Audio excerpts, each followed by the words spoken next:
É isso, meus amigos. Então vamos lá. Vamos dar continuidade ao estudo da teoria geral do processo, finalizando hoje os princípios, que é o tópico certamente mais extenso, porque envolve toda a aplicação do processo quando do exercício da jurisdição, e nós ficamos de ver hoje os princípios do juízo natural e da primazia da resolução do mérito. Vamos a eles então. Vamos começar pelo princípio do juízo natural ou juízo constitucional. Peraí que não estava marcado ali no chat. Vamos lá, agora vamos lá. Isso. Juízo natural. Há quem chame também de juízo constitucional. E há quem chame, na verdade a maioria chama assim, juiz natural. Então aí já dá para fazer umas primeiras considerações. Primeira consideração é que a nomenclatura juiz natural ela é equivocada. Por quê? Porque pelo fato de atribuir a garantia constitucional à figura do juiz. Não é uma garantia da figura do juiz. Então, o que deve ser natural, e nós já vamos ver o que significa ser juiz ou juízo natural, não é o juiz, mas o juízo. Juízo é órgão jurisdicional. Juízo, sempre que no processo se fala em juízo, significa órgão jurisdicional. Uma estrutura do Estado incumbida do exercício da jurisdição. O juiz presta jurisdição, mas o juiz é um agente do Estado. Ao passo que o juízo pode ser composto por um juiz ou por uma pluralidade de juízes. Então, não se confunde juízo com juiz. Juízo é o quê? Juiz é quem. São coisas diferentes, portanto.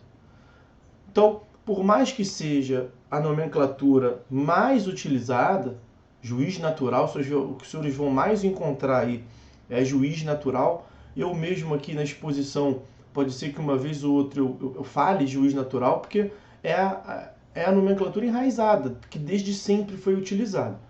Só que mais atualmente, a doutrina mais técnica vem separando, vem distinguindo. Não é o juiz natural, é juízo natural. Então, uma outra forma de se referir é como sendo juízo natural. E no que consiste a garantia de juízo natural, que é o mais correto de se falar, portanto? Juízo natural, meus amigos, significa dizer que quem vai julgar, o juízo, o órgão jurisdicional, deve ter a competência previamente fixada. Então, significa isso, que a competência do órgão jurisdicional deve ser previamente estabelecida.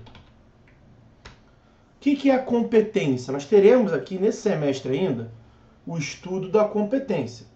Isso vai ficar mais claro para vocês. Mas, sim, muito resumidamente, para entender essa garantia constitucional. O que é competência? É a atribuição de funções aos órgãos jurisdicionais. Muito resumidamente é isso. Tem mais coisa para falar, mas de início é isso. Então, o STF tem a competência dele estabelecida. Mesmo sendo o órgão do Poder Judiciário que está na cúpula, estrutura máxima do Poder Judiciário brasileiro, não pode o STF jogar tudo. Senão, olha a bagunça que seria. Então, nós temos uma divisão de trabalhos. O STJ, o TRT, o STM. Pega o STM. Superior Tribunal Militar é um órgão jurisdicional, exerce jurisdição, mas não exerce jurisdição sobre tudo. Então, o ordenamento jurídico divide o trabalho. São inúmeros órgãos. Aí ele divide. Você vai exercer jurisdição nessa parcela aqui. Você vai exercer jurisdição nessa parcela aqui. Você outro nessa parcela aqui. Isso é competência.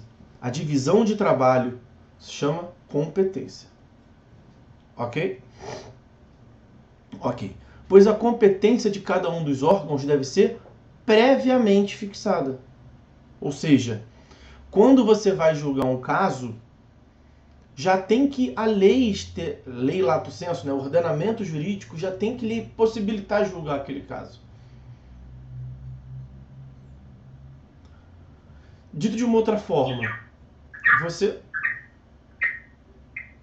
alguém ativou o microfone aí, ou alguém entrou com o microfone ativado, deu microfonia, né? Sei lá o que chama aqui.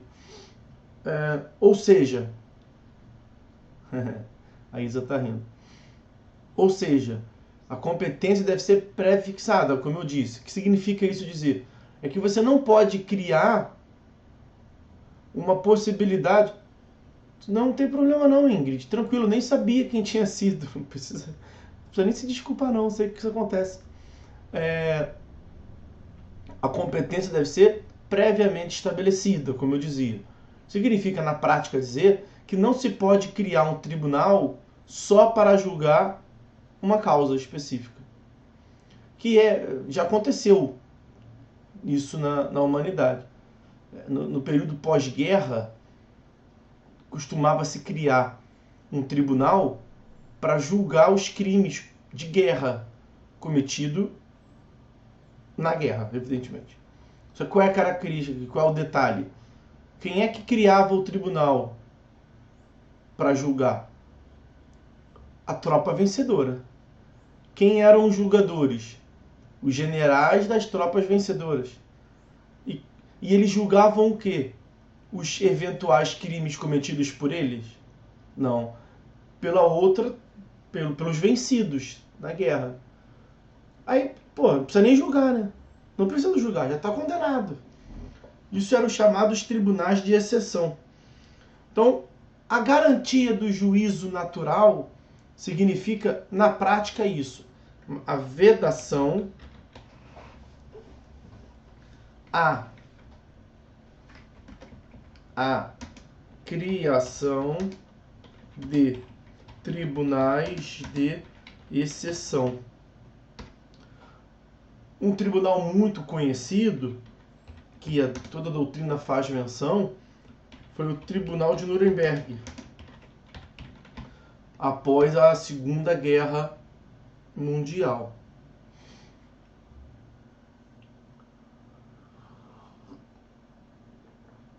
No âmbito do direito penal, esse lance de crimes cometidos no período da guerra, isso foi resolvido, essa garantia do juízo natural, foi resolvida pela criação do Tribunal Penal Internacional. Um tratado internacional que criou um tribunal no plano internacional para julgar isso. E aí a competência dele está pré-fixada. Ou seja, o fato aconteceu aqui. Você não pode criar um tribunal, não tem tribunal nenhum para julgar ele. Você não pode criar um tribunal aqui para julgar. Pode criar um órgão jurisdicional, não precisa ser um tribunal, né? Pode ser um órgão. Um órgão jurisdicional, posteriormente, com a finalidade específica de julgar aquele ato. Já está condenado, né? Então, se o fato aconteceu aqui, a competência do tribunal deve ser pré-estabelecida. A lei já deve ter dito antes que nesses casos aqui é esse tribunal que vai julgar. Aí dá certo. É exatamente isso que essa garantia do juízo natural deseja. Agora, adivinha quem é que trata, em primeiro lugar, dessa competência, dessa divisão de trabalho?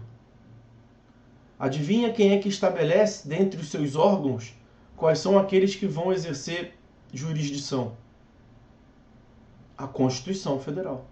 Por isso que alguns chamam também, está lá em cima, de juízo constitucional. O mais comum, juiz natural. Aí nós vimos que é uma garantia ligada ao órgão e não à pessoa do juiz. Aí fala assim, juízo natural. No que consiste o juízo natural? A competência pré-estabelecida, a vedação de tribunais de exceção. Adivinha quem é que faz isso? Em primeiro lugar, não é o único, mas quem começa fazendo isso? A Constituição. Então a primeira divisão quem faz é a Constituição. Acabei de falar aqui, ó, TST, STJ, STF, STM. Nós falaremos aqui da organização judiciária no momento próprio. Quem faz essa divisão é a Constituição Federal. Então a Constituição cria a justiça comum, as justiças especiais. Justiças especiais, TST, TSE, STM, a Justiça Eleitoral, Justiça Trabalhista e a Justiça Militar. Quem faz isso é a Constituição Federal. Então, por isso que alguns chamam de juízo constitucional. Ok? Bom, a respeito da Constituição Federal, nós temos algumas referências a fazer, vamos a elas.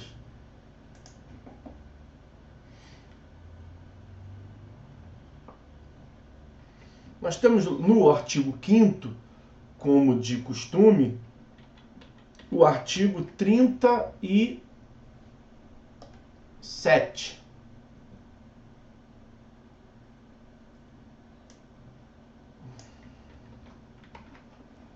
Artigo 5º,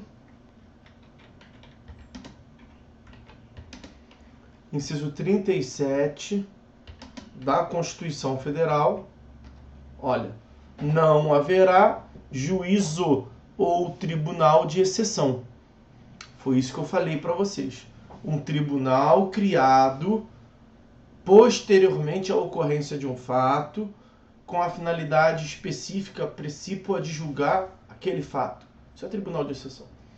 Só que não precisa ser relacionada apenas a tribunal. Pode ser um órgão jurisdicional só. O ordenamento jurídico não pode atribuir a um juízo, a um órgão jurisdicional, que seja. Tribunal geralmente são vários, né? Órgãos.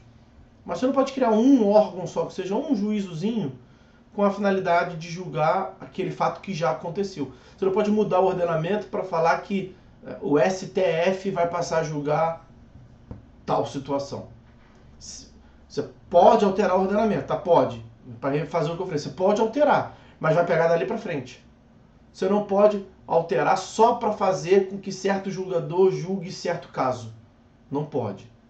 Então há uma imparcialidade. Uma das garantias do juízo natural é a imparcialidade no sentido de não se direcionar a julgamento. Quando se fala em tribunal de Nuremberg, tribunal de exceção, é essa ideia de julgamentos direcionados. Você não pode, o que eu quis dizer, reformulando um pouco, é que você não pode mudar o ordenamento jurídico para que a causa X seja julgada pelo juiz Y. Não pode. Tem uma independência e uma imparcialidade. Ninguém pode escolher ninguém. As partes não podem escolher o juiz, nem o juiz pode escolher as partes. Não pode. Tanto que há um sistema de distribuição. Quando você faz a análise da competência, que nós veremos no momento próprio, quando você supera a análise da competência, uma por uma, um tópico por tópico, pode ser que no final você chegue assim, ó, pode ser, eu estou aqui na comarca de Nova Friburgo, nossa, turma não é de Nova Friburgo, turma do Rio. Eu estou aqui na comarca do Rio de Janeiro, é um juízo cível, eu tenho que demandar numa vara cível, aqui no Rio de Janeiro. Aí quando você vai olhar, vara cível do Rio de Janeiro tem mais de 50. Então, o que você poderia pensar? Então, eu vou escolher dentre esses 50 juízes que julga melhor a meu favor. Vou ver os históricos aqui. Não pode, esquece. O que acontece, então, nesse momento final, quando você já seguiu tudo, nós veremos o que é isso tudo, todos os critérios. Aí você chega no momento final em mais de uma opção, você não escolhe nem o juiz te escolhe. Há um sorteio. Isso é chamada livre distribuição. Quando se fala que vai para livre distribuição, é que dentre os milhares de órgãos jurisdicionais desse Brasilzão de Deus, você não tem mais milhares de órgãos diante de si para saber qual que vai julgar a sua causa, mas você pode ter uma pluralidade de alguma dezena, como no Rio de Janeiro tem 50 varas cíveis. Você vai dividindo. É a justiça internacional que tem que julgar ou é a justiça nacional? Justiça nacional. Dentro da justiça nacional, é alguma justiça especial ou é a justiça comum? Ah, justiça comum. Tudo isso nós veremos no momento próprio, tá? Aí minha causa deve começar no STF, no STJ, no Tribunal de Justiça ou deve começar embaixo, nas varas cíveis? Nas varas cíveis. Eu devo propor demanda onde? Em Nova Friburgo, no Pará, em Minas ou aqui na capital do Rio de Janeiro? Na capital do Rio de Janeiro. Então tem vários critérios que vão te definir. Qual é a natureza da sua causa? É empresarial, é direito de família ou é civil? Ah, é civil. Ah, e aqui tem vara civil criado? Aí no Rio de Janeiro tem vara civil criado? Tem vara civil criada. Tá. Então é para demandar em uma das varas cíveis. Agora, tem um lugar que tem uma vara civil só, vara única. Porque o tamanho não comporta ter muitos juízos. Sei lá, as Cachoeiras de Macacu tem uma vara civil, eu acho. Bom Jardim tem uma vara. Aí é vara única. Aí não tem erro. Bom Jardim, uma cidade do interior do Rio de Janeiro, depois de Friburgo, tem uma vara civil. Ali, aí você chegou lá, não tem mais o que escolher. Aí não precisa nem distribuir. Distribuição é sorteio. É aquela. Mas quando você chega no final, que tem várias opções, como varas cíveis da comarca da capital, do Rio de Janeiro, tem várias opções. Então, nesse momento final, você não pode escolher. O juízo natural tem essa ideia de que ninguém pode escolher ninguém. Nem a parte pode escolher onde vai demandar, que evidentemente todo mundo só escolheria o juízo que pensa como você, como advogado. Evidentemente, não pode. Então, porque não pode ser um direito só do autor, teria que ser um direito do réu também. Não existe isso. Mas também não pode o Estado escolher quem vai julgar você. Então, por isso que nós temos essa competência pré-fixada.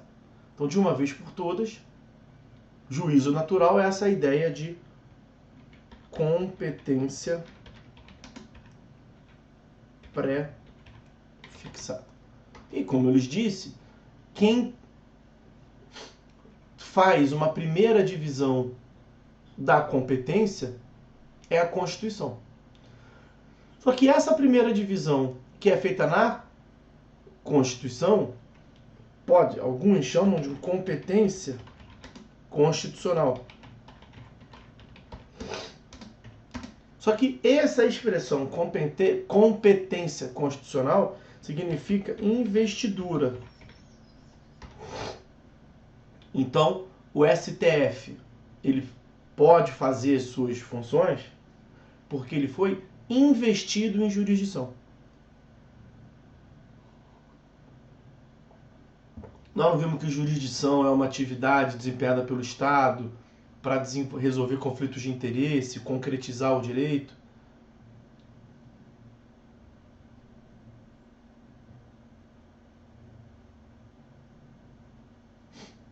Muito ruim, espirro frustrado. É horrível, mas fazer o quê? Aqui em Friburgo é muito frio, cara. Ainda mais de manhã. Acho que não tem cômodo que você fique que não seja muito frio. Eu tô dando aula num frio tremendo aqui. Aí vamos lá. Aí o nariz dá uma agarrada de vez em quando. Competência constitucional e investidura. Então há uma divisão inicial que é feita pela Constituição Federal. Isso se chama investidura. Investir em jurisdição. Como jurisdição significa atividade desempenhada por... a jurisdição decorre da soberania. Então a soberania do Estado no plano internacional, que os senhores já estudaram, a soberania do Estado é una. O poder que decorre da soberania é uno, é um só. E quem é que divide estabelece uma divisão de funções. Eu tenho uma estrutura do Estado que se chama poder legislativo, em que pese o poder ser um só, né? Eu chamo de poder legislativo. É a função legislativa, na verdade. Função legislativa, que é esse feixe de atribuições que vem da Constituição Federal, é uma coisa só. Soberania. Então, olha só. Aqui está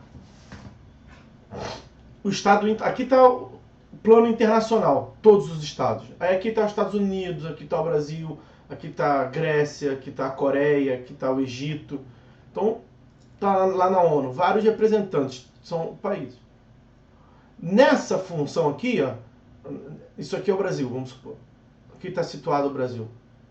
Isso aqui é a soberania do Brasil. O Brasil tem uma soberania só. O Brasil é um país soberano. O Brasil não é um país várias vezes soberano. Ele é soberano. Então tá aqui está a soberania do Brasil. E aqui do lado está a soberania dos Estados Unidos. Cada um deles tem a sua soberania. Tanto que quando não consegue resolver no amor, é na guerra. Não tem um negócio desse? Um impõe e amarra a opinião do outro. Cada um de nós não tem a liberdade individual.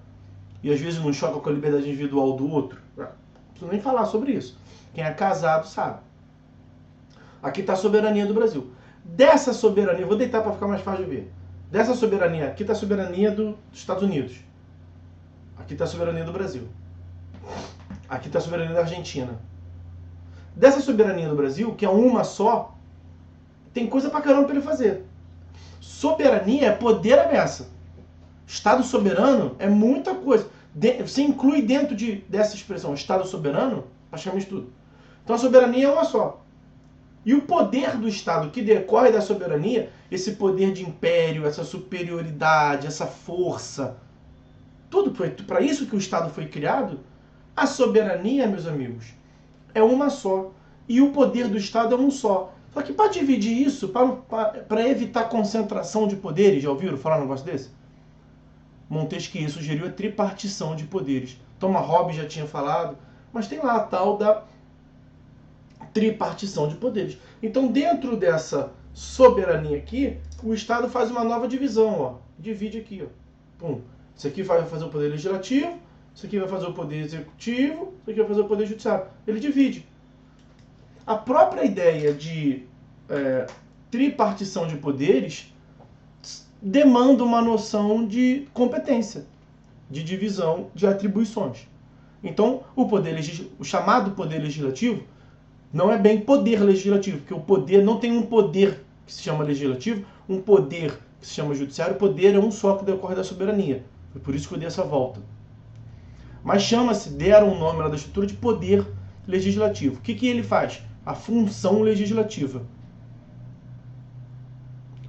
Tem um outro poder, poder executivo. O que ele faz? A função executiva, a função de administração do interesse da coletividade. E temos uma outra estrutura, chamada poder judiciário. O que o poder judiciário faz? A função jurisdicional. O poder judiciário desempenha a função jurisdicional. Agora, poder judiciário ainda continua coisa pra caramba. Poder judiciário ainda é muita coisa. Quer ver? Olhem o artigo 92 da Constituição Federal.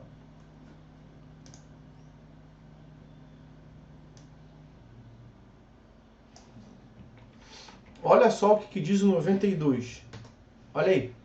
Do Poder Judiciário. Disposições gerais. São órgãos do Poder Judiciário o STF, o CNJ, o STJ, o TST, os TRFs e juízes federais, os tribunais do trabalho, os tribunais eleitorais, os tribunais militares, os tribunais e juízes estaduais e do Distrito Federal. Por lei ali o TST, inciso 2A. É órgão pra caramba.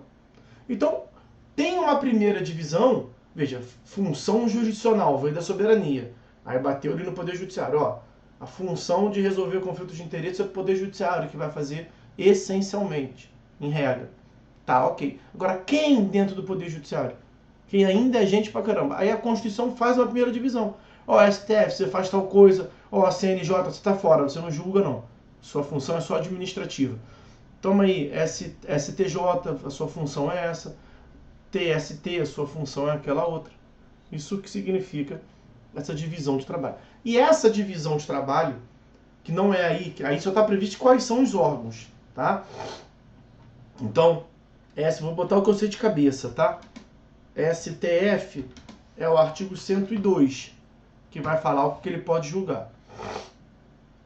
O STJ é o artigo 105, que determina o que ele pode julgar.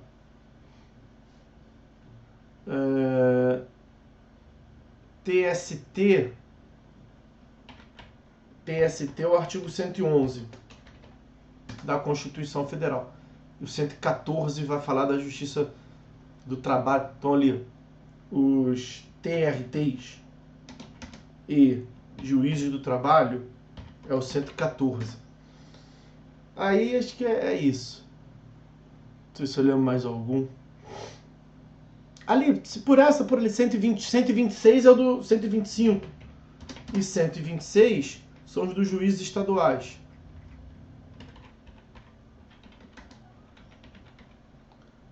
Os TJs, na verdade, os Tribunais de Justiça Estaduais e juízes estaduais. Artigo 125 e 126 da Constituição Federal. Mas nós veremos tudo isso. Nós falaremos desses órgãos. Vai ter uma aula destinada a isso. A falar desses órgãos. Veja, a Constituição divide a função de cada um deles. Essa divisão no plano constitucional, que é a primeira divisão, a primeira coisa que você tem que saber é se você vai ter que demandar no Brasil ou fora. Aí, no Brasil. Tá, você vai demandar no Brasil. A sua causa é o quê? Sua causa é militar? Sua causa é eleitoral? Sua causa é trabalhista ou é o que sobra? Então, a primeira divisão que você faz, você vai ter que olhar para a Constituição. Para ver em qual dessa justiça do trabalho, justiça eleitoral, justiça militar ou justiça comum, qual dessas quatro você vai pegar? Para qual porta você vai entrar? Então, a competência desses órgãos tem que estar previamente definida e está na Constituição Federal. E você depois vai escolher para onde você vai, na divisão que foi feita. E dentro de cada uma dessas estruturas tem novas divisões. Então, a Justiça do Trabalho, você vai ter aula de Direito do Trabalho, Processo de Trabalho, e vai ver. Você vai ter que saber se é o TST, se é o TRT ou Justiça do Trabalho. Se é a Justiça do Trabalho de Pernambuco ou Justiça do Trabalho de Pau Grande. Não é trabalho, é civil, tá? Então é vara civil, é vara do consumidor, é vara de família, é vara empresarial. Quem vai dividir isso é o plano infraconstitucional. E é da comarca de Porciúncula, é da comarca de Varre e Sai, é da comarca de Inacionópolis, é da comarca de Antagorda. Uma comarca meio estranha aí. Isso. Você vai ter que saber isso sabendo as regras de competência que nós veremos depois. Aí, acho que eu esqueci de falar, lá no artigo 5º, nesse contexto de pré-determinação, acho que tem um mais claro ainda. Um dispositivo mais claro ainda, que é esse aqui, ó, 53. Eu falei só do 37. Aí, meio que então, para resumir tudo que eu falei, olha o artigo 5º, inciso 53 da Constituição Federal. Ninguém será processado nem sentenciado, senão pela autoridade competente. A autoridade competente, da ideia de competência que eu falei amplamente com vocês aqui, essa divisão de trabalho. Bom, então, está relacionado aí o juiz natural, ou juízo natural, ou juízo constitucional, com essa ideia de competência previamente estabelecida. Só que tem uma outra função. Então, dentro dessa ideia de juízo natural, nós temos aqui duas decorrências. A primeira nós vimos, que é a competência previamente estabelecida, e vamos passar para a segunda agora, que é rápida, e só para fechar a ideia, que eu já mencionei aqui com vocês. Só para deixar assim bem dividido. A ideia de imparcialidade. Ninguém pode escolher ninguém. Falei sobre isso. Você tem que ter um juízo imparcial, independente, autônomo, sem direcionamentos. Sem direcionamentos políticos, eu digo assim, né? Porque a própria competência já vai te direcionando. Se você vai para a justiça estadual ou vai para a justiça civil. E você vai escolhendo ali e você vai cair. Você vê onde você pode cair. Se você cair, depois de utilizar todos os critérios, caiu no último juízo, que só tem ele, é ele. Se tiver mais de um, nós falamos de livre distribuição. E nesse sentido que você não pode ter direcionamento político. Direcionamento pode ser no máximo do ordenamento jurídico. De qual caso que vai te julgar. Então, essa garantia da imparcialidade é uma garantia muito importante para a jurisdição. Uma das características da jurisdição, nós teremos um tópico para falar só disso, é a imparcialidade. A jurisdição tem como principais, suas características marcantes, a inércia, a imutabilidade, a inafastabilidade, a substitutividade, são 5. E por último, deixei de propósito, a imparcialidade. Então, quem exerce jurisdição tem que ser um sujeito imparcial, tem que ser uma estrutura do Estado e um agente imparcial. Então, a imparcialidade do juiz, o juiz, ele é classicamente conceituado como sendo um terceiro imparcial. Por que terceiro imparcial? Vou tentar fazer isso aqui, não deve dar certo não, mas eu tenho que tentar. Deixa eu ver se vai dar certo. Ó, essa é a ideia que eu colocaria no quadro. Ó, não deu certo. Isso é o que não pode ter. Eu fiz direitinho aqui, botei o espaço. Tentar mais uma vez. Ah, já sei como. Já sei como. Ó, acho que agora vai. Lá de cima é justamente que não pode ter, tá, meus amigos? Pode ser daquele jeito não. Tem que ser assim, ó. Aí é questão da tecnologia. Agora foi, olha lá. Tem lá o juiz no meio, autor de um lado, réu do outro. Então nós temos o polo ativo da demanda, o demandante, aquele que pede. Vamos resumir isso por autor. Temos o polo passivo da demanda, aquele contra quem se pede. Vamos resumir isso como sendo réu. E quem vai julgar? Quem vai julgar não está nem do lado de um, nem do lado do outro. Aquele cenário lá em cima que deu errado por questões da informática, nossa adaptação aqui ao mundo virtual, mas é bom que mostre que não pode ter. Não pode ter uma demanda que o juiz, o juiz seja o pai do autor. Porra, não tem graça, né? A juíza seja a mulher do autor, a filha do autor. Não pode ter nenhum tipo de vínculo dessa natureza. O juiz não pode, o julgador, né? O julgador não pode ter nenhum tipo de interesse. Nem interesse afetivo, nem interesse amoroso, nem interesse econômico, nem interesse político, do qual nós já falamos anteriormente. Então a garantia do juízo natural inclui uma perspectiva da imparcialidade, que nós falaremos aqui ainda numa próxima aula que está chegando aí.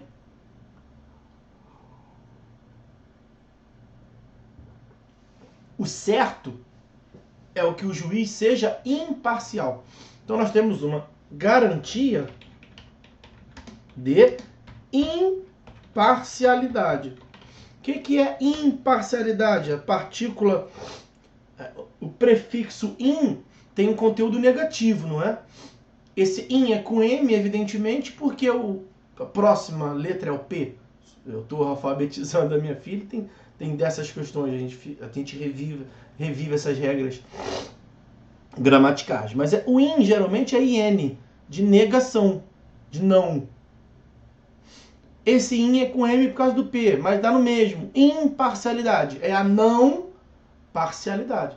Então o que é o correto? E eu faço isso por quê? Porque em geral nós associamos esse prefixo in como sendo algo errado, inválido.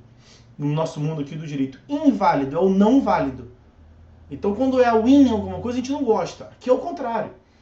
Aqui o imparcial é o correto. Qual é o erro? Qual é o vício? Qual é o vício processual? É a parcialidade. Não a imparcialidade. Cuidado para essa questão do som. O vício processual é o da parcialidade. É o primeiro cenário lá em cima. O juiz macamunado com o autor. Não pode. Qual é a chance do réu ganhar esse processo? Nenhuma. E não haveria ali imparcialidade, que é o que se exige. Esse vício processual da parcialidade, nós veremos no próximo período, quando formos estudar a figura do juiz. E aí a própria lei vai dizer, claro, essa garantia da imparcialidade. E aí o erro, o equívoco da imparcialidade se subdivide em dois. Então o juiz parcial, ele pode ser, são os vícios do impedimento. Nós temos o impedimento nos artigos 144 e 147, isso. E temos a suspeição. Suspeição no artigo 145. Artigo 145.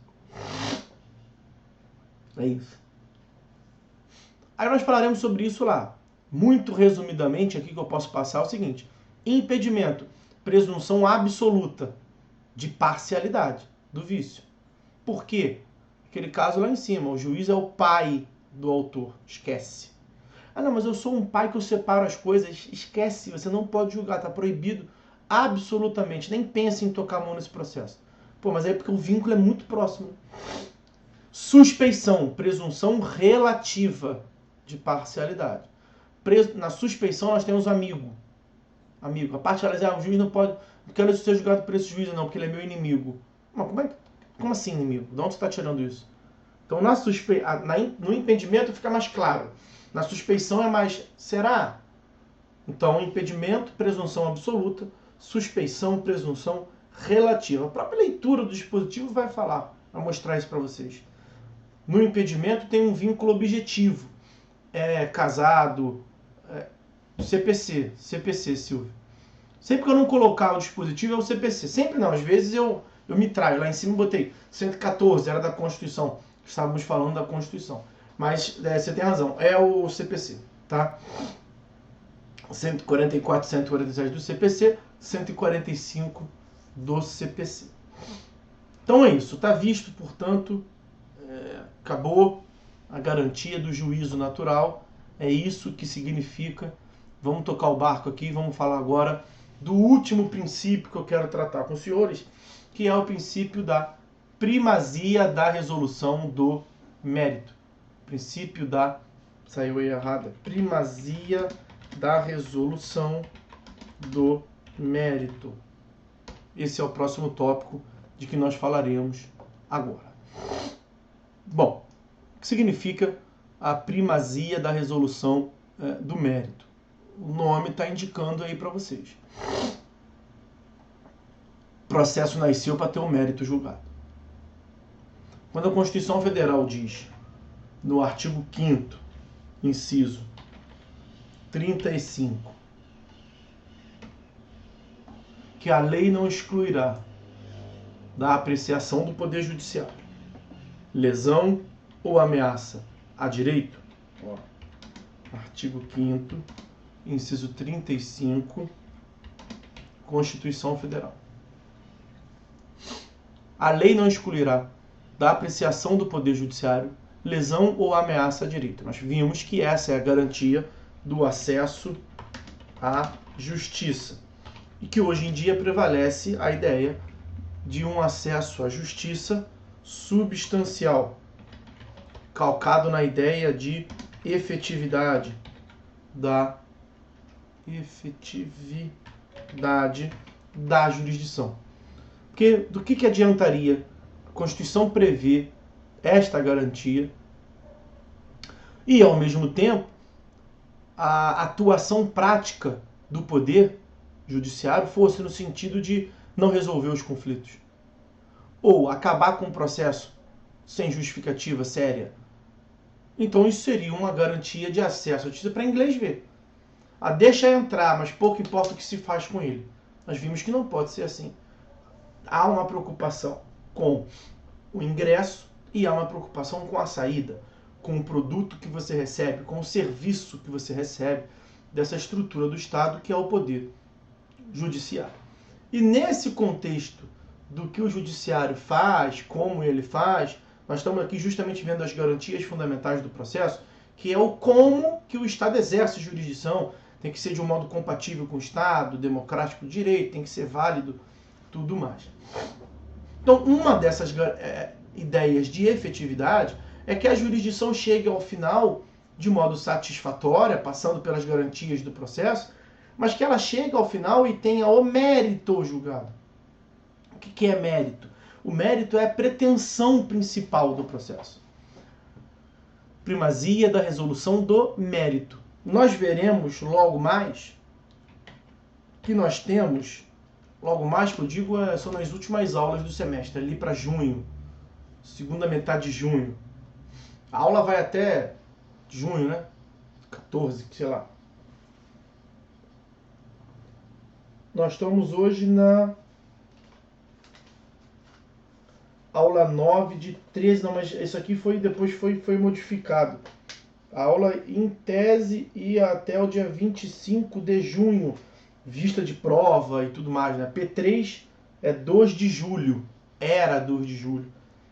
Mas eu acho que com essa coisa de Covid toda aí mudou um pouquinho isso. Meu calendário aqui estava o primeiro deles. Enfim, ali na segunda metade de junho, final da disciplina, nós falaremos sobre as condições da ação. Condições da ação são requisitos, portanto, processuais que devem estar presentes.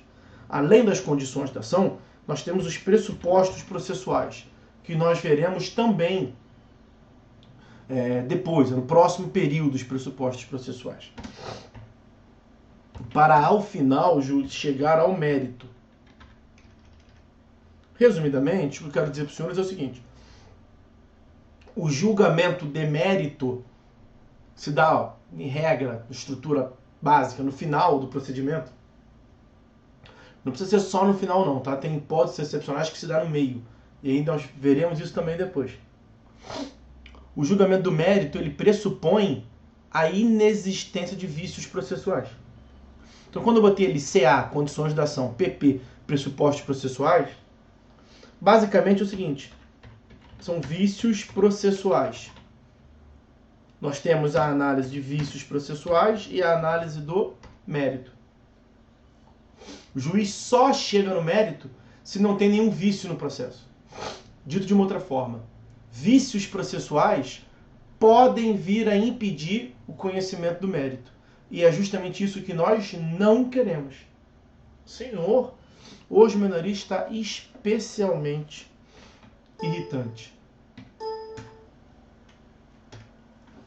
Eu estou procurando um artigo do CPC na Constituição Federal. Não vou achar nunca, né? Que bom que eu não achei, aliás. Seria estranho se eu achasse. Agora eu vou achar. Estou quase desistindo desse nariz. Ó. Da sentença, da coisa julgada. Não se importem com essas coisas não, que os senhores não viram. Eu que vou botando de propósito para a gente ir acostumando. Tá? Vamos lá. Da sentença. Espécies de sentença. Artigo 485. O juiz não resolverá o mérito quando? E esse quando são hipóteses de vícios processuais. Então tem situações em que o juiz coloca fim ao processo, profere sentença, que é a decisão final, sem julgar o mérito. E é justamente isso que nós não queremos. Aí olha o 487.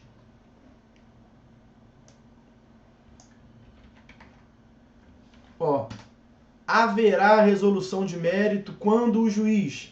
Ele traz as hipóteses. Então, em alguns casos, nós resolvemos o mérito, julgamos o mérito, definimos o mérito. Em outros casos, não. O que o princípio da primazia da resolução do mérito quer dizer?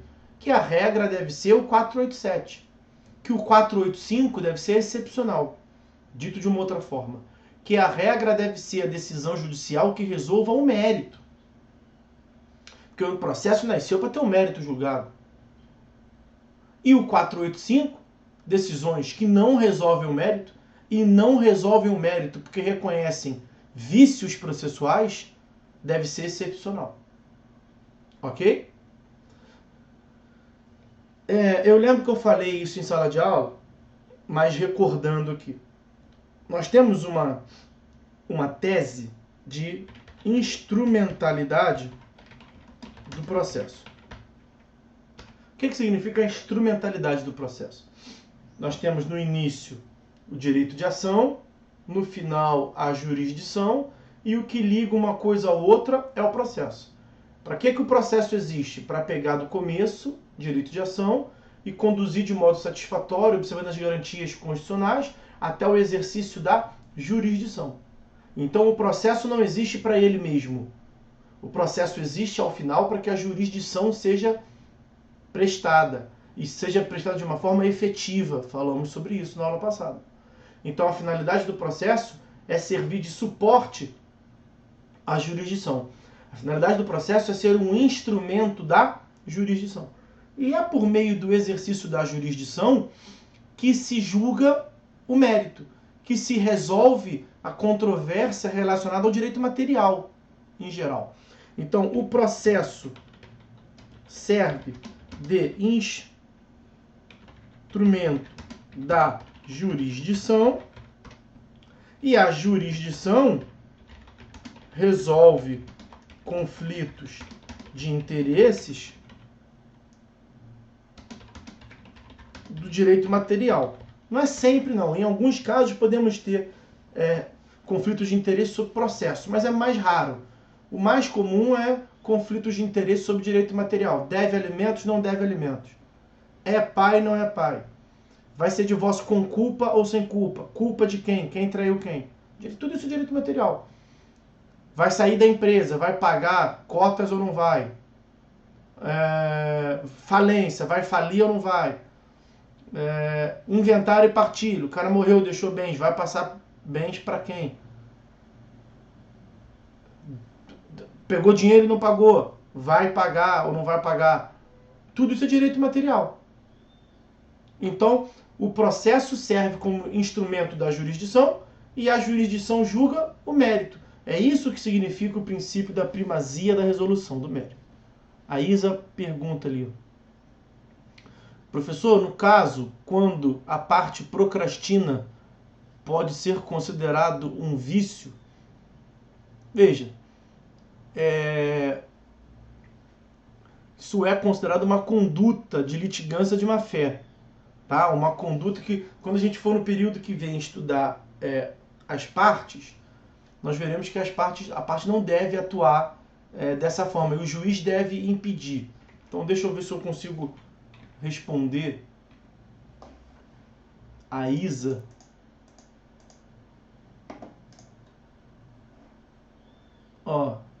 Artigo 80.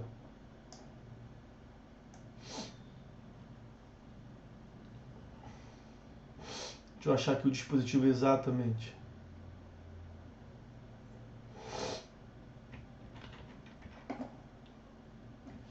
Vou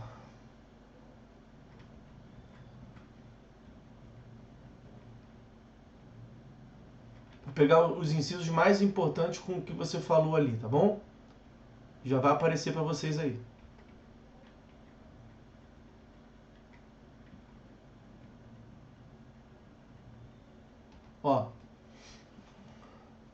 Considera-se não, só para tu acho que sim, isso não é um vício.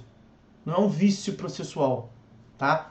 Isso é uma conduta que o juiz pode punir a parte. Não é bem vício. Isso vai atrapalhar o exercício da jurisdição, vai atrapalhar o mérito, o juiz vai punir. Artigo 80. Considera-se litigante de má-fé aquele que, inciso primeiro, deduzir pretensão ou defesa contra texto expresso de lei ou fato em controvérsia. O cara está se defendendo, falando coisas que não tem nada a ver. Até então é direito dele alegar e o juiz vai julgar. Inciso 4. Opuser resistência injustificada ao andamento do processo. Ele está atrapalhando o processo andar. Litigante de má-fé. Veja, mas tem que ser uma resistência injustificada. Pode ser que ele resista de modo justificado. O cara quer ganhar também. Tá. Inciso 5º. Proceder de modo temerário em qualquer incidente ou ato do processo. Alterar a verdade dos fatos. Inciso 6º. provocar incidente manifestamente infundado. O cara ficar criando tudo quanto é tipo de discussão no processo que não tem nada a ver com a causa. Isso é litigância de má-fé. Inciso 7º, interpuser recurso com o intuito manifestamente protelatório. A finalidade dele é apenas protelar o processo. Então, isso que você falou, a conduta procrastinatória da parte, está aí em diversos incisos do artigo 80. Aí vejam o que prevê o artigo 319. Ih, 319 aqui, ó. —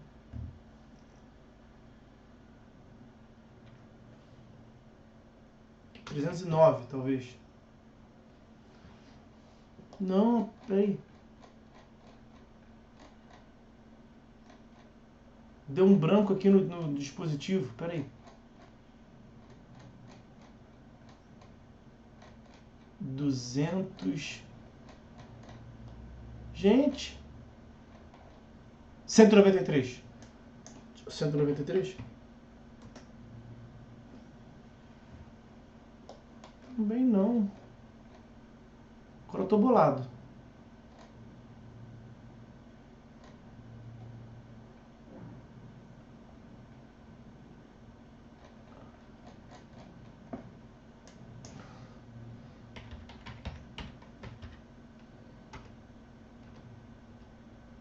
Pera aí, meus amigos, que vai chegar aí porque eu... 139. Caraca. 139 dos poderes do juiz. Caramba. Muita lei. Muito número.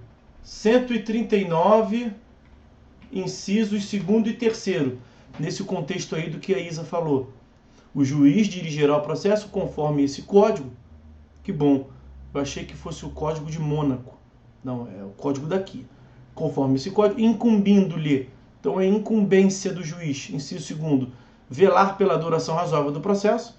Inciso 3º, prevenir ou reprimir qualquer ato contrário à dignidade da justiça e indeferir postulações meramente protelatórias. Então, de um lado, a lei fala que a parte não pode fazer sob pena de receber multa. O que aquele artigo 80 quer?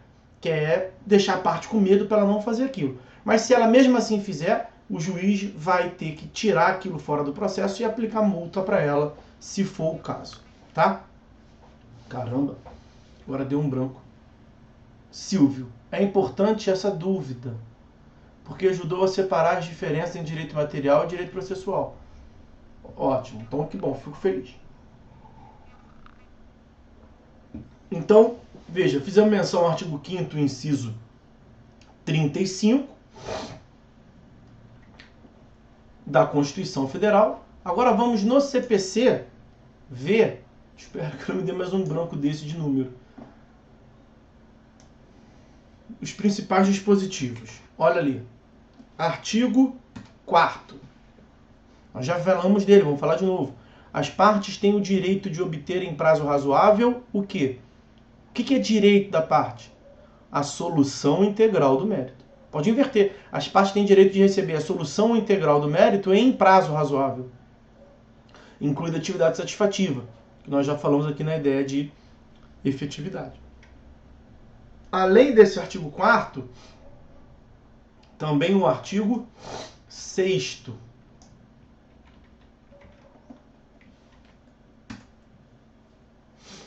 Todos os sujeitos do processo devem cooperar entre si para que se obtenha em tempo razoável decisão de mérito justa e efetiva. Você pode inverter também. A decisão de mérito justa e efetiva deve ser obtida através de comportamentos cooperativos das partes em prazo razoável. Pode. Veja, então o artigo 6º ele traz como finalidade que ao final nós tenhamos uma decisão de mérito que seja justa e efetiva. Daí, já falamos do artigo 80, que tem a ver com isso. Lembramos do 139, inciso 3º, provocado até pela Isa. A questão é a seguinte. Eu disse para vocês que nós temos vícios processuais, de que nós falaremos e ficará mais claro para vocês com o avançar da disciplina, e o julgamento... Estou todo zoado hoje. O julgamento de mérito ao final. Vícios processuais e mérito. O juiz só chega ao mérito se não tiver vício processual nenhum. O juiz não vai proferir uma decisão no juiz viciado, num processo viciado, nulificado. Claro que não. Não é possível a ocorrência de vícios processuais? É possível, ela não é desejável. Não é o que se espera. Mas tem um vício processual. A pergunta é, o que fazer diante dos vícios? Porque uma coisa é o vício acontecer ou não.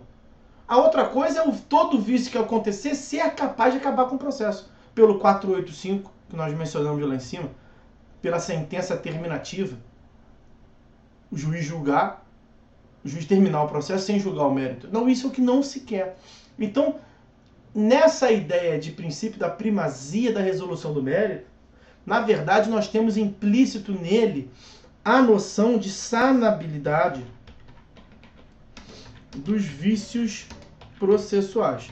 E quando se diz que as partes têm direito à decisão de mérito, não se está dizendo de forma nenhuma que não vai ocorrer vício no processo, que o processo é imune a vícios. Não. Existem vícios, ocorrem vícios, desrespeito a formalidades, a prazos.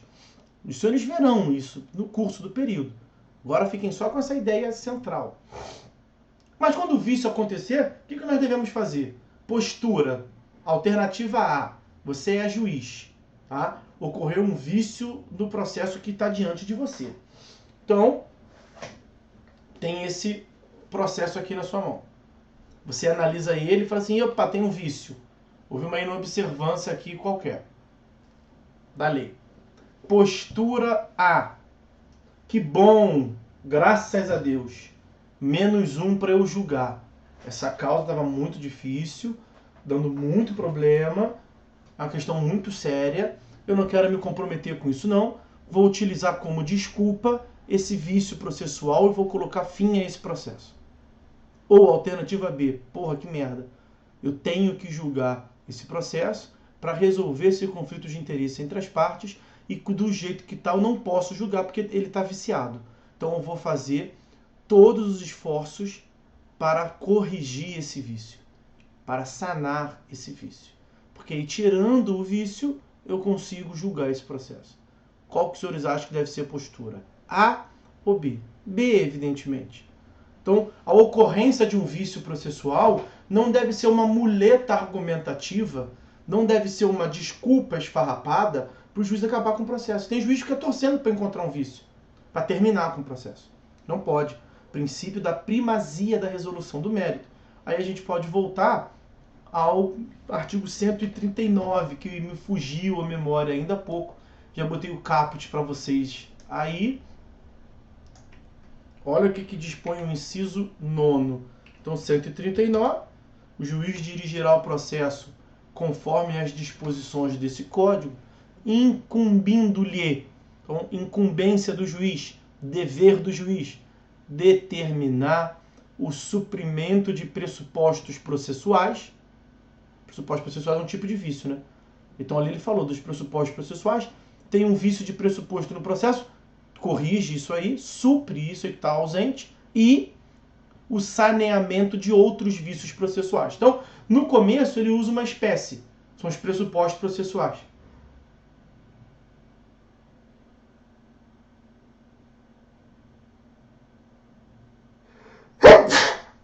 Ah, me perdoe, amigos, mas eu precisava desse espirro. Até quase perdi no começo, mas eu lutei para conseguir espirrar. Vamos ver se melhora. Então ele começa com pressuposto processual, que é uma espécie de vício. Tanto que ele mesmo diz, o próprio dispositivo diz, outros vícios processuais. De modo que o primeiro também é um vício processual. Então como é que você pode resumir esse inciso 9 aí? Apareceu o vício, tem que corrigir. É isso. É a sanabilidade. Sanear, sanar, significa corrigir. Então é a ideia de correção dos vícios processuais. Essa deve ser a postura do juiz. Eu fico imaginando, quando eu vejo o juiz procurando pelo em ovo, procurando vícios formais para acabar com o processo, sem nem tentar corrigir, que era uma postura muito comum Esse princípio da primazia da resolução do mérito, é bom que se diga, é uma novidade do Código de 2015. E é uma novidade já por conta dessa prática que eu vou mencionar para vocês aqui agora. Os juízes colocavam fim ao processo de modo torpe, sem maiores justificativas. Sempre que eu via um cenário como esse, eu ficava imaginando, você imagina se isso fosse uma cirurgia, né? Ainda bem, menos mal, que esse sujeito é um juiz, está julgando uma causa aqui de alguns milhares de reais, que evidentemente não deve ser desprezada por isso. Isso pode ser a vida econômica de uma pessoa, pode atrapalhar severamente, claro, a vida da pessoa, mas você imagina se isso fosse uma cirurgia. Você imagina se esse juiz fosse médico, estivesse no meio de uma cirurgia, e aí acontece o seguinte, o paciente está aberto lá, ele está fazendo cirurgia. Coisa importantíssima.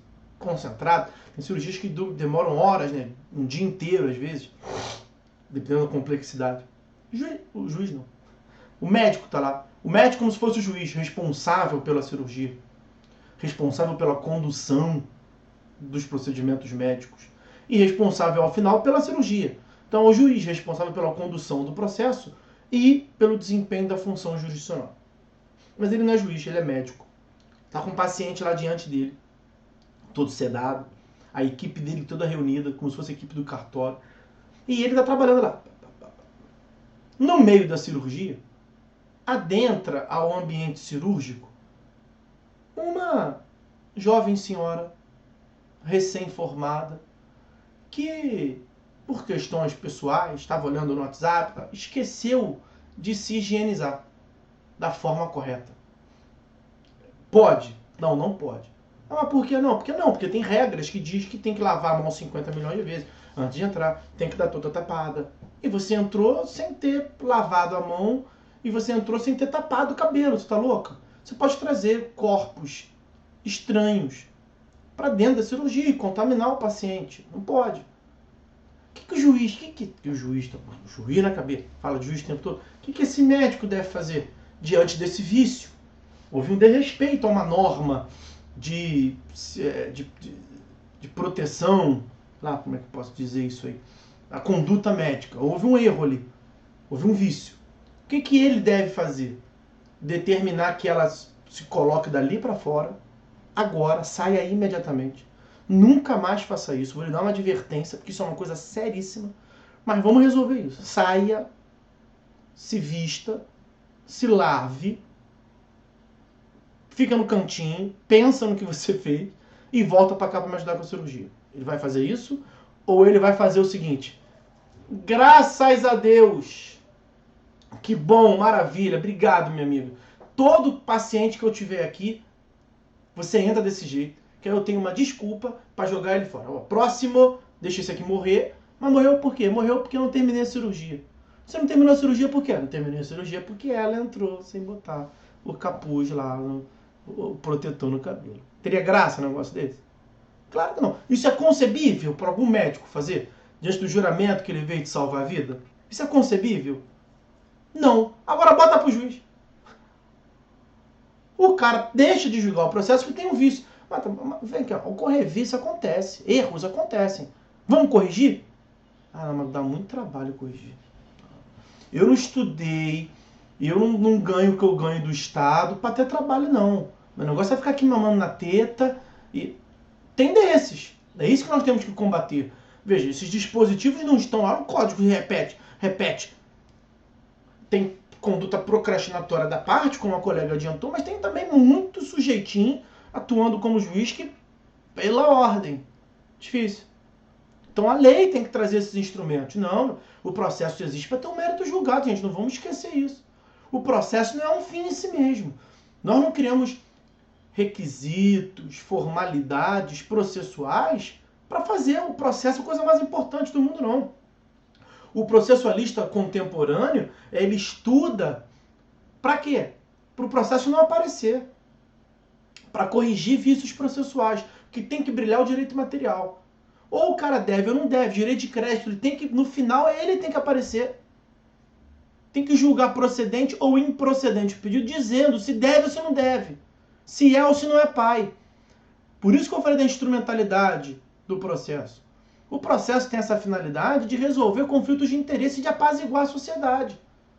Agora, se o processo se desenvolve 10, 15, 20, 30, 50 anos e não chega ao final, porque a parte está atrapalhando e o juiz está deixando porque para ele é bom que não julga o mérito, aí o processo não serve para isso.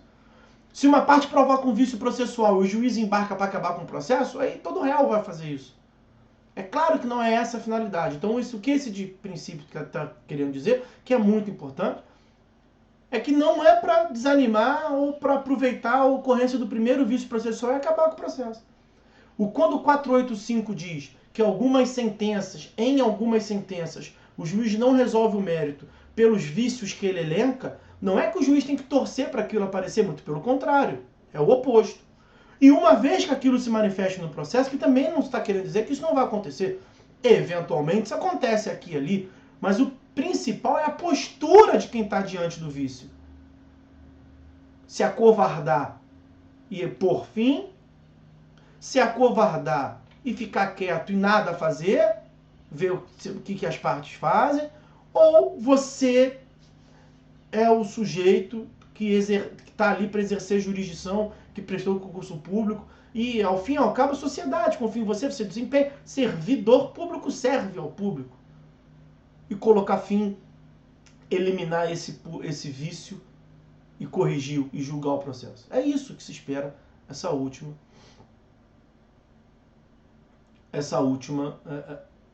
hipótese. Essa ideia de primazia da resolução do mérito, que é o último princípio, e aqui nós vamos encerrando os princípios, ela está espalhada no código em várias passagens. Nós vimos aqui as primeiras, que está na parte geral do código. Ainda na parte geral do código, olha esse artigo. Olha o 2, no capítulo das nulidades, que os senhores verão no próximo período. Vou botar aqui os dispositivos que tem esse contexto de não reconhecer o vício e de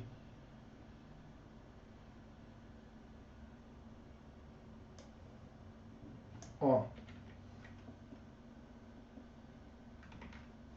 botar um outro aí, eu vou ler tudo de uma vez.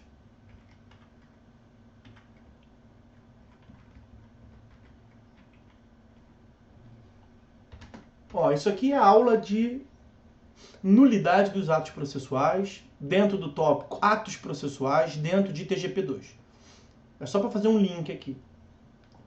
Das nulidades. O que é nulo? Nullum. Nulidade vem de nullum. A palavra em latim é nullum. E nullum significava nenhum. Nullum é nenhum. Ato nulo é ato nullum. É ato nenhum. Então não vale. É isso que é da nulidade. Quando o ato não vai valer.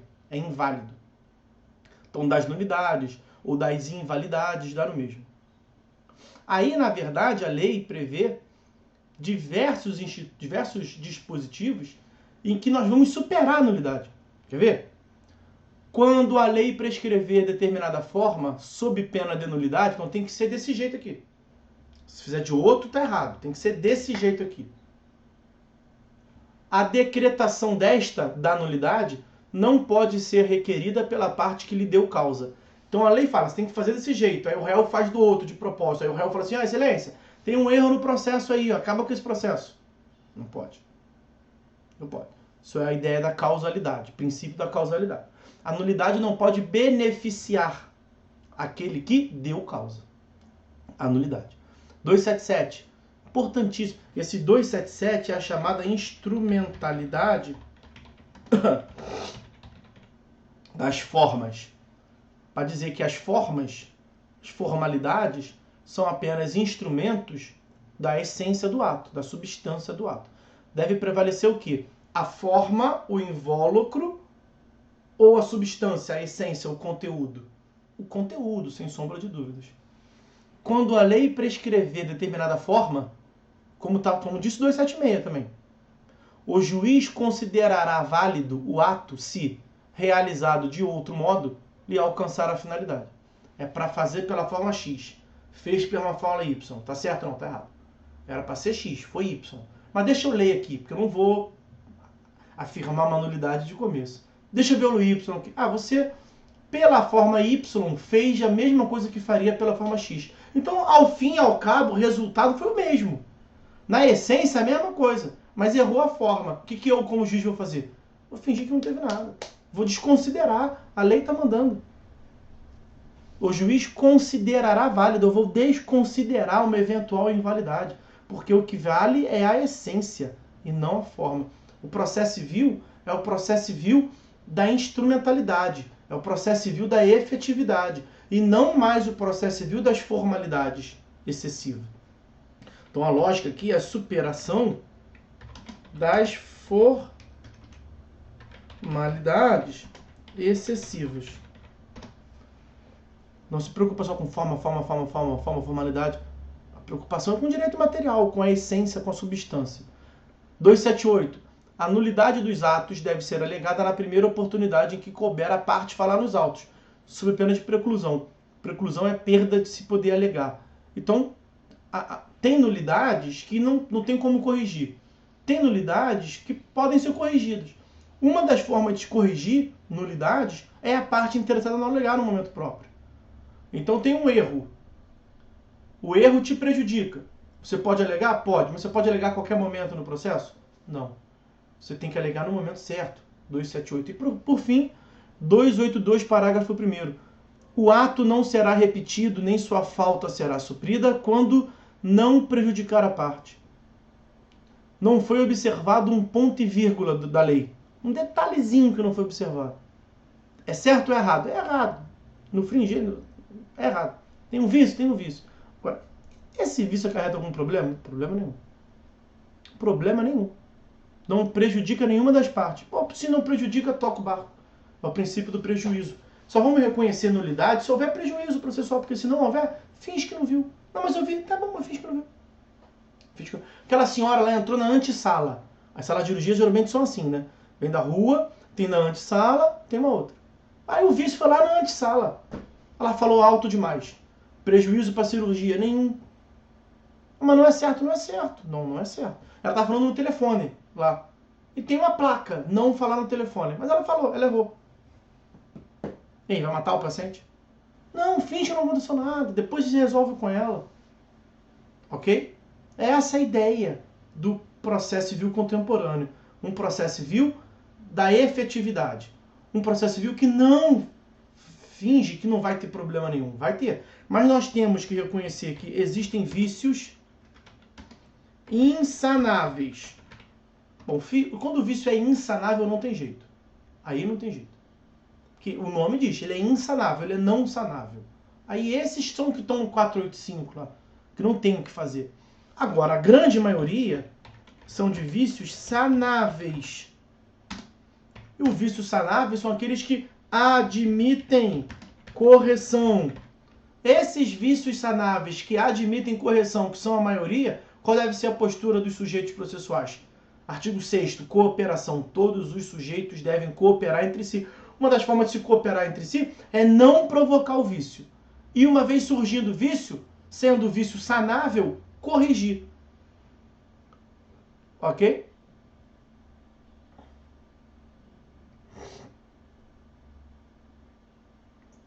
O Silvio traz uma informação ali de uma súmula do STF, mas aí nulidade em processos com deficiência, aí é mais processo penal, né?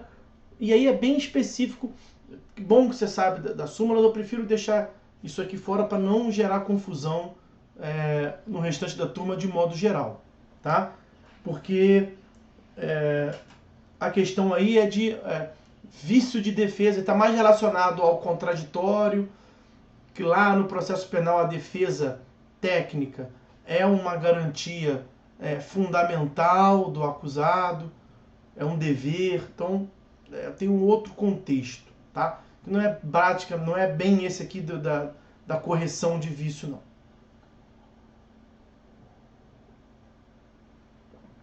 Bom, então está visto aqui na teoria geral do processo, essa ideia de princípio da primazia da resolução do mérito, Acho que tem um outro aqui que é bom. Esse aqui também é bom. Vimos o 485, que é o juiz proferir decisão sem julgar o mérito. Isso aqui também é bom, vale a pena falar. 317. Antes de proferir decisão sem resolução de mérito, qual é a decisão que não resolve o mérito? Aquela que reconhece um vício processual. Então, antes disso, o juiz deverá conceder à parte oportunidade para, se possível, corrigir o vício. Sendo o vício sanável, a postura deve ser a de corrigi-lo. Ok? Bom, acho que com isso, sim, a gente encerra. Vamos passar para o próximo tópico, no tempo que nós temos aqui. Deixa eu ver o que compensa a gente enveredar esforços para analisar. Acho que a gente pode falar dos artigos 13, 14 e 15 do CPC. A gente vai até onde der tempo aí.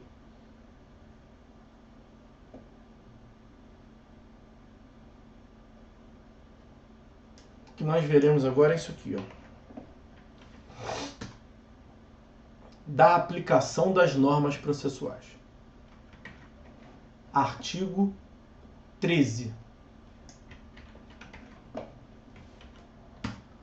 A jurisdição civil será regida pelas normas processuais brasileiras, ressalvadas as disposições específicas previstas em tratado, convenção ou acordo internacional de que o Brasil seja parte, o Brasil seja signatário. Bom, o que significa esse artigo 13? É a regra da Lex Fori. Você aplica a lei do foro. Então, o processo civil brasileiro é regido pela norma processual brasileira, na Constituição e na lei. Ok? Princípio da territorialidade, que decorre da soberania. Aqui no Brasil, o meu processo segue as normas brasileiras, as regras brasileiras. Sempre, absolutamente sempre? Não. Aí, se houver um tratado internacional do qual eu, Brasil, tenha feito parte, eu vou utilizá-lo também. E o tratado internacional, ele passa por um procedimento de internalização. Os senhores certamente viram isso em direito internacional público. É aprovado um decreto, o Congresso edita um decreto que é sancionado pelo presidente, aí ele é internalizado. E aí acaba que quando esse procedimento é finalizado, ao fim e ao cabo, aquele tratado internacional é norma de direito brasileiro. O tratado ele é recepcionado como lei ordinária. Essa é a regra. Exceção feita ao artigo 5º, parágrafo 3º ou 2º. Aí a constitucional me foge um pouco. Acho que é parágrafo 3º da Constituição Federal. Aqui eu estou indo lá pegá-lo e jogar ele para vocês aí. Que o Tratado Internacional que versa sobre direitos humanos e parágrafo 3º. Tinha acertado. Quando esse processo de internalização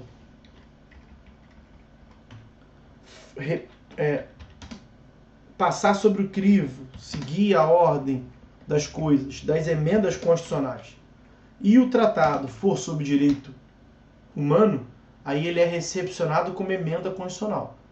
Fora isso, ele é recepcionado como lei ordinária. Olha lá, artigo 5º, parágrafo 3º da Constituição Federal. Os tratados e convenções internacionais sobre direitos humanos, que forem aprovados em cada caso do Congresso Nacional em 2 turnos, por 3/5 dos votos. O que é isso? Aprovar as 2 casas por 3/5 em 2 votações. Então, isso. Esse é um quórum especial, né? Maioria absoluta quando é metade mais 1. Tá? Esse é um quórum diferenciado, quórum especial. Esse procedimento, não sei se vocês já viram isso em direito constitucional ou estão vendo, esse procedimento é o da aprovação da emenda constitucional. Ok? Então, as leis em geral, passa por uma casa, passa por outra, maioria simples, acabou. Maioria absoluta quando tem que ter metade mais um dos membros. Então, temos um plenário com 500 votantes. O que é maioria absoluta? 251. Mas só tem presente 100 pessoas. Então não vai poder jogar. Maioria absoluta é metade mais um da composição do plenário. Em regra geral, é metade mais um dos presentes. Então várias leis são aprovadas que um montão de deputado nem foi lá para votar. Tem o quórum de iniciação e tem o quórum de deliberação. Então vamos supor que para iniciar a deliberação tem que ter 100 jogadores, mas tem 500 inscritos. Mas só 100 compareceram. Pode julgar? Se tiver previsto que pode julgar com esses 100, pode. E o que é a maioria simples? 51. Metade mais um dos presentes. Mas em um plenário com 500, uma lei foi aprovada com 51? Sim. Porque os caras que querem saber da hora do Brasil nem vão lá. Em muitas circunstâncias acontece isso. Maioria absoluta, são casos mais importantes. Não adianta comparecer 100, não adianta comparecer 200, porque sendo metade mais um dos integrantes do colegiado, um colegiado de 500, tem que ter 251 votos. Então, a força política tem que ser maior. Vejam, não é que tem que ser 251 para começar, tem que ser 251 para aprovar. Então, você tem que levar uma galera para lá e essa galera para lá votar a seu favor. Então, isso é uma coisa. Agora, tem outro que é mais importante ainda. Veja como é que vai subindo a escalada. Maioria simples, maioria absoluta, quórum especial. No quórum especial tem que ser 3/5. 3/5 não é para nada não, 60%. 1/5 é 20%, 3/5, 60%. É mais do que metade mais um. Metade mais um, 50,1. Se metade mais um é 51%, cuidado, vai dançar, hein? Metade mais um é 50,1. É a primeira fração acima da metade. Aqui não, aqui são 60%. Então já aumentou coisa pra caramba. Então, em um plenário de 500, não sei para que eu faço isso, 10% é 50, 300. Então, ao invés de ter 251, tem que ter 300, já ficou mais claro. Aí, na emenda constitucional, tem nesse plenário imaginário aqui de 500 integrantes, você tem que obter votos de 300 sujeitos a seu favor, 60%, 3/5, em 4 votações. Geralmente são 2. Uma numa casa, outra em outra. Aqui duplicou. Aumentou o quórum e duplicou a análise. São 4. Casa iniciadora, casa revisora, casa iniciadora, casa revisora. Passou por tudo isso. Teve aprovação nas 4 vezes. 4 vezes. Dá para todo mundo tomar conhecimento, a mídia divulga. Nas 4 vezes por 3/5, então isso é uma emenda constitucional. E tem outros requisitos ainda, tá? Então isso é uma emenda constitucional. Se o tratado versar sobre direitos humanos e ele for aprovado dessa forma, aí ele vira uma emenda constitucional. Salvo isso, meus amigos, o tratado ingressa no ordenamento jurídico como lei ordinária. Aí tem uma tese do STF, para quem gosta de brincar dessas coisas de antecipar, é a tese da supralegalidade dos tratados internacionais, que não são esses do parágrafo 3º. Aí é uma questão de louco que não dá nem para entender muito bem, que dirá explicar. Mas basicamente o STF afirma que alguns tratados estão acima da lei, abaixo da Constituição. A lei está aqui. A lei está aqui. A Constituição está aqui. Pelo STF, alguns tratados entram aqui no meio. Supralegalidade e infraconstitucionalidade. Estão acima da lei e abaixo da Constituição. Mas aí, é direito internacional isso, não é comigo não. Isso, fica em cima da lei e abaixo da Constituição. Tese da supralegalidade. Bom, enfim. Mas a tese louca do STF em alguns casos só. Em regra, portanto, os tratados são internalizados. Foi aprovado lá fora.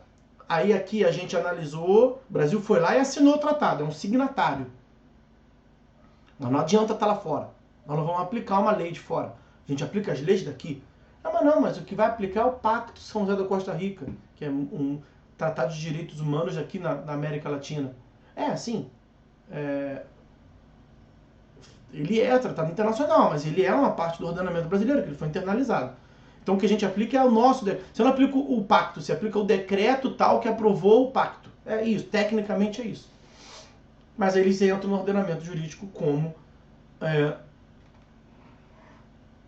lei ordinária. Como lei ordinária. Essa é a temática da lei processual no espaço. Lei processual no espaço.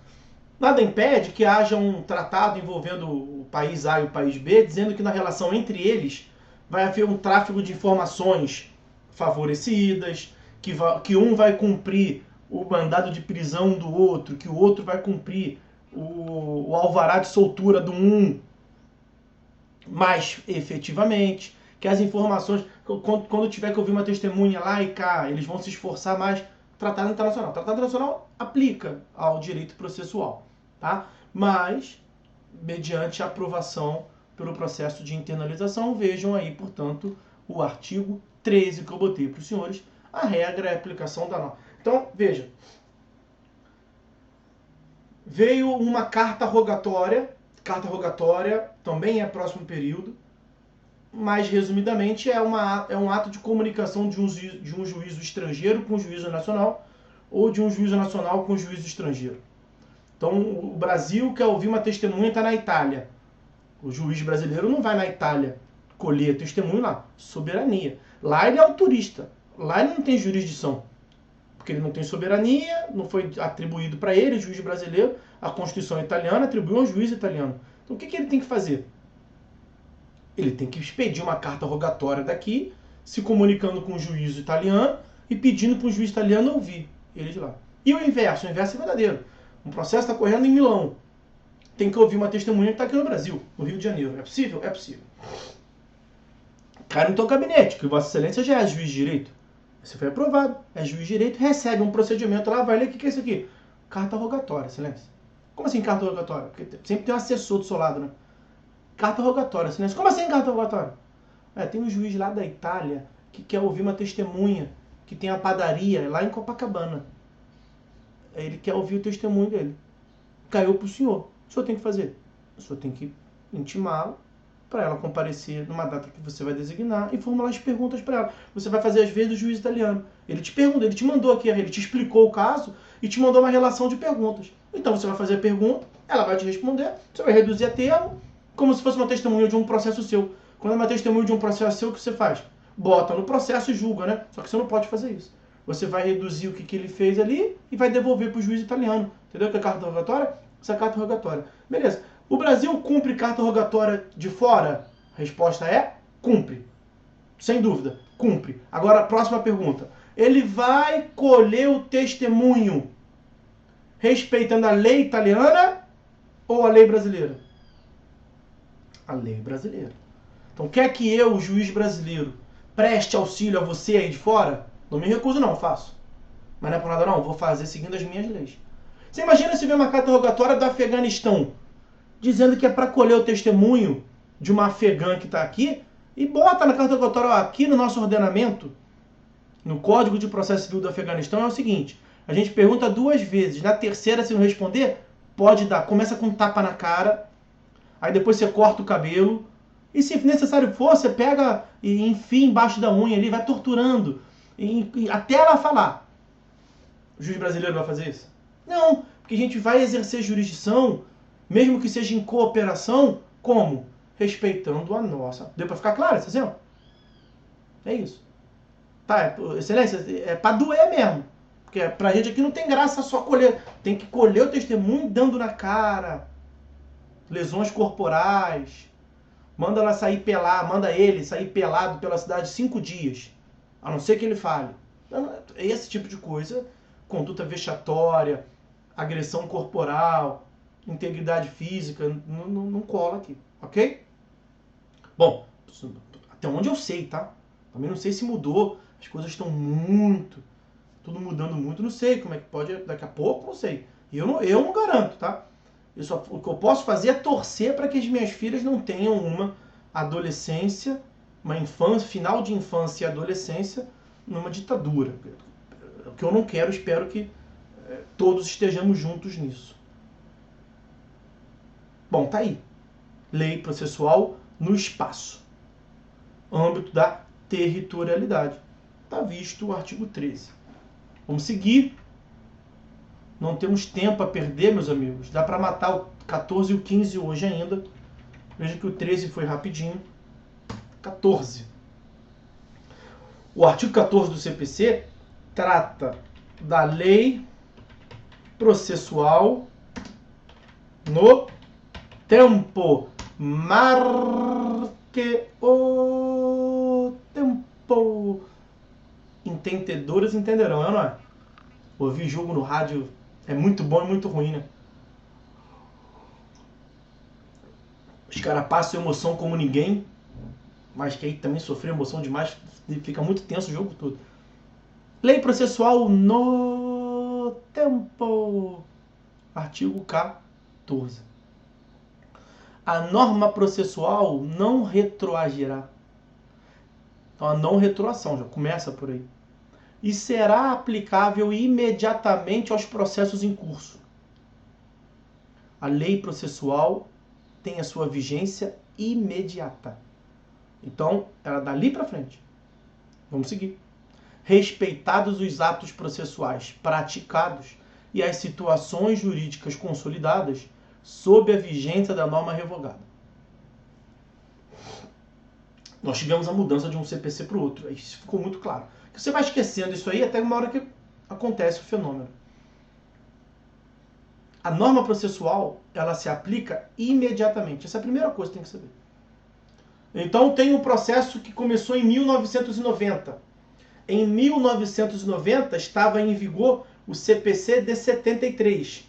Aquele processo começou a ser regido por qual código? Pelo Código de 73. Ok? Então, vamos lá. Vamos botar aqui. CPC de 73. Ele estava em vigor, estava indo, até que começou um processo judicial número XYZ. Esse processo começou em 1990. Estava em vigor o CPC de 73. Então, qual era o código que se aplicava? O CPC de 73, por uma obviedade. Hoje, em 2020, está em vigor o código de 2015. Você entra com o processo, vai querer aplicar qual código? O de 2050, que não existe ainda? Claro que não, é o que está em vigor. Vai querer aplicar o de 73? Claro que não, não existe mais, ele foi derrubado.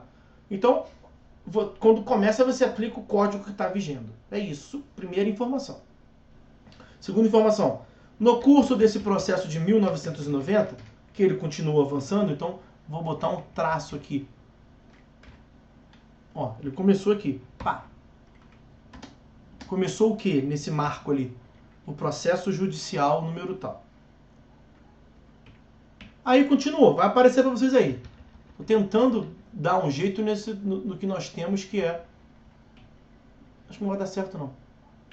Avançou, veio o CPC de 2015. Óbvio que não ia dar certo. Não deu certo porque o chat é muito curto. Perdi tempo à toa. Bom, meus amigos, o que eu quero dizer é o seguinte. Aqui foi aprovado o Código de 73. Aqui é 1990. Começou esse processo. O processo vai avançar com qual lei regendo? Código anterior. No meio dele, ele não acabou. E no meio dele foi aprovado o Código de 2015. Está no final dele. Tá? Mas quando é aprovado o Código de 2015, é uma informação importante para vocês. Vigência do CPC de 2015. Quando que ele começou a produzir efeitos? É bom saber, para cantar parabéns, né? Data de nascimento, esse tipo de coisa. 16 de março de 2016. 2016. Porque ele teve vacácio legis de 1 ano. Então, o Código de 2015, assim como o Código Civil de 2002, o Código Civil de 2002 começou a valer em 2003.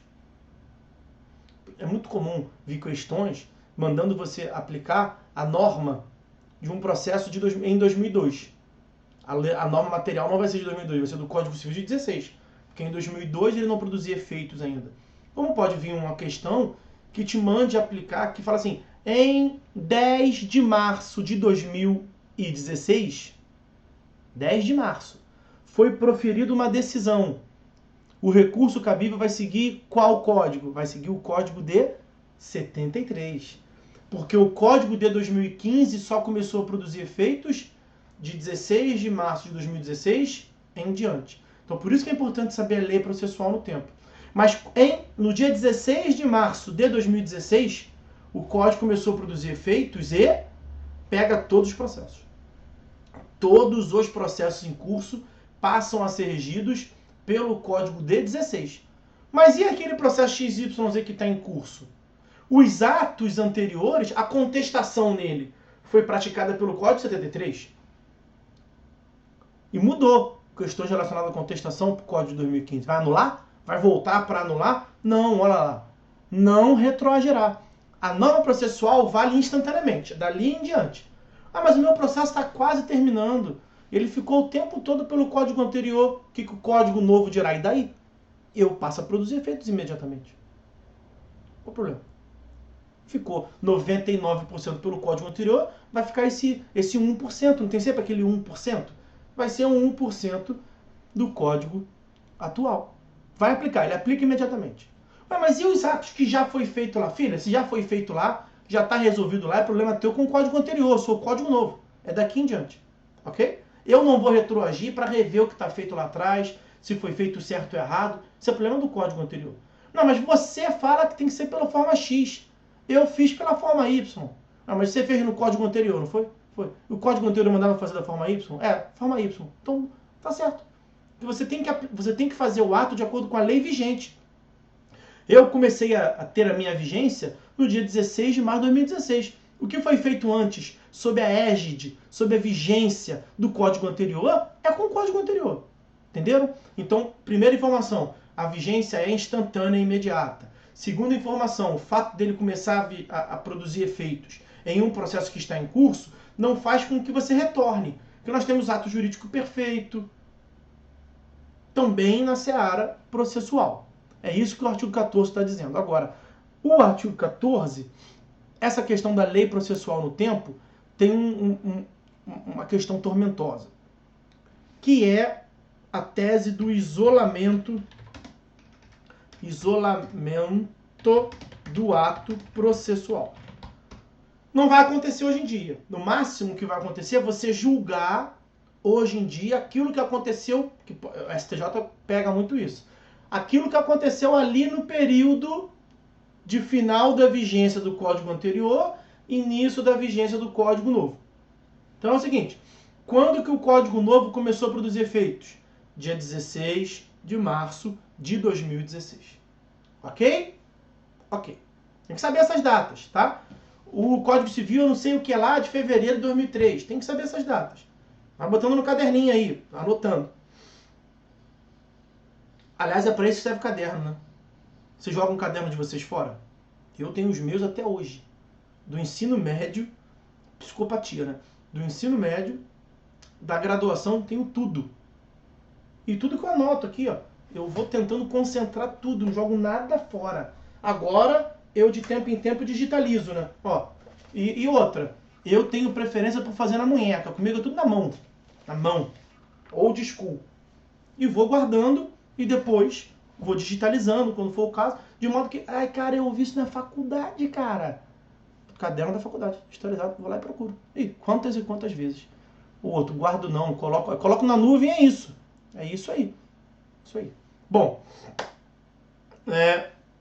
isolamento do ato processual. O que é isso? Já vimos ali, vigência 16 de março de 2016. Tinha um processo em curso. Quando o código de 2015 começou a produzir efeitos, tinha um código anterior.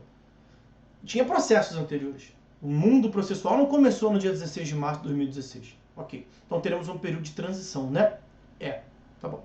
Então é o seguinte. No dia 10 de março de 2016, foi proferida uma decisão.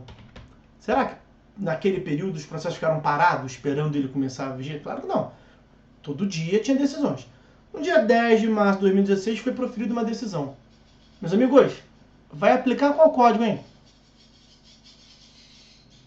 Dia 10 de março de 2016 estava em vigor, produzindo os efeitos, o código de 2015? Não. Mas se cair num concurso e você não lembrar disso, tu vai se enrolar? Sim ou com certeza? Com certeza. Porque tu vai pensar, o código em 2016 já tinha o código de 2015. Acontece que ele tinha uma vacácio e não estava produzindo efeitos. Então, dia 10 de março, vai aplicar o código D73, como a Isa colocou ali perfeitamente. Ok? E aí, isso é muito comum em matéria de recursos, tá? Os senhores não viram recursos, recurso só processo civil 3. Mas o CPC D73 previa o recurso X em face da decisão Y. E aquela decisão dia 10 de março é a decisão Y. Então, a decisão de 10 de março de 2016 é a decisão Y. Pouco importa os nomes aqui, tá? Qual recurso você vai interpor? A decisão dia 10 de março.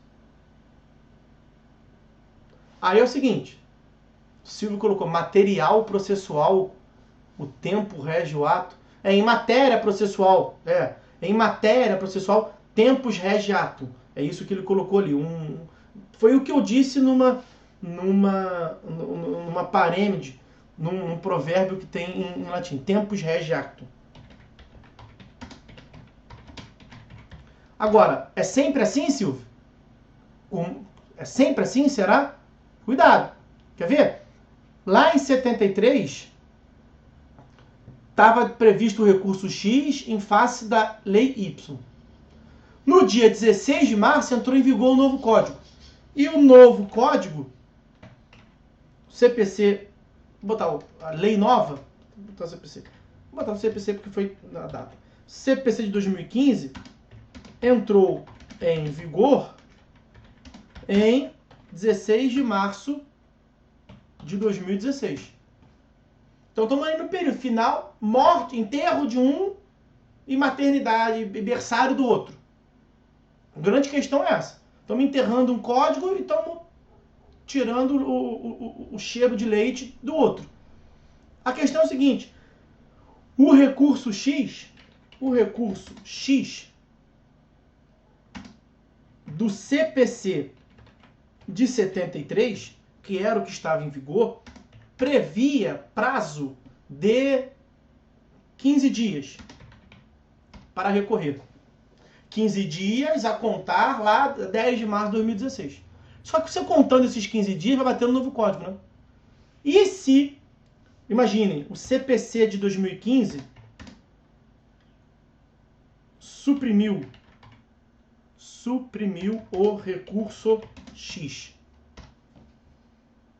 E aí vai fazer o quê?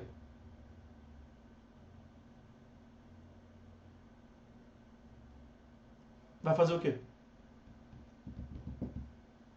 Era cabível, em 10 de março, era cabível o recurso X. 11 de março, recurso X. 12 de março, recurso X. A parte tinha 15 dias. 13 de março, recurso X. 14 de março, recurso X. 15 de março, recurso X. 16 de março, não cabe recurso.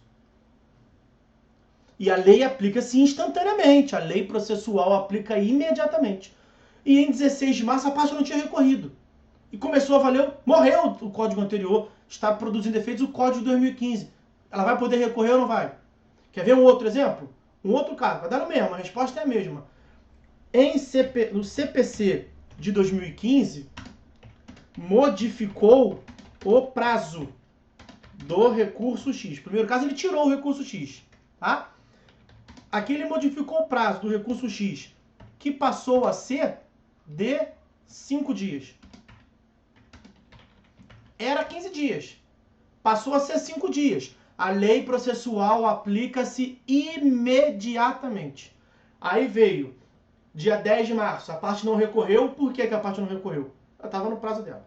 Dia 11 de março, a parte não recorreu. Por que não recorreu? Estava no prazo dela, 15 dias. Dia 13 de março, 14 de março, 15 de março. Cabia recurso X. E ela tinha 15 dias, não recorreu no quinto. Estava preparando o recurso. Aí veio o CPC de 2015 e manteve. Só que o CPC veio no 6º dia. E no CPC de 2015 o prazo é de 5 dias. E já estamos no sexto. Se você for aplicar o CPC de 2015, o que vai acontecer? Prejuízo processual para a parte. Ela não vai poder recorrer. Ou porque o recurso não existe, ou porque o CPC novo... Então, qual é a tese do STJ? Não está na lei isso não, tá? Qual é a tese do STJ? Os atos processuais iniciados sob a vigência da lei antiga e não concluídos nesse período ali de morte de um, nascimento do outro, vigência do outro, quando o ato processual está ainda em curso, esse ato processual segue a lei anterior. É isso que significa a tese do isolamento do ato. O processo vai seguir o Código Novo, porque o Código Novo aplica-se imediatamente para absolutamente todos os casos. Não. A tese do isolamento do ato processual é a exceção. Olha o nome, vai isolar aquele ato processual. Então aquele processo vai seguir o Código de 2015 ou o Código de 73. O processo vai passar a seguir o Código de 2015. Mas e aquela decisão?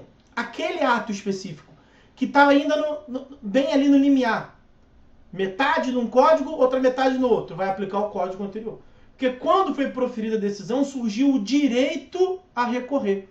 E o direito a recorrer, o recurso veio da decisão do código anterior. Então você vai aplicar o recurso X no modo como regido pela lei que vigia a época. É STJ, tá? Não é o STF, não. Se você botar na internet tese de isolamento do ato processual, STJ vai aparecer, um montão de referência lá. Pesquisa hoje em dia é bem fácil, tá? Mas é essa, tese de isolamento. São vários julgados. Isso é uma jurisprudência do STJ, aqui não tem dúvida não, tá? É unânime, você não vai ter dificuldade em procurar não.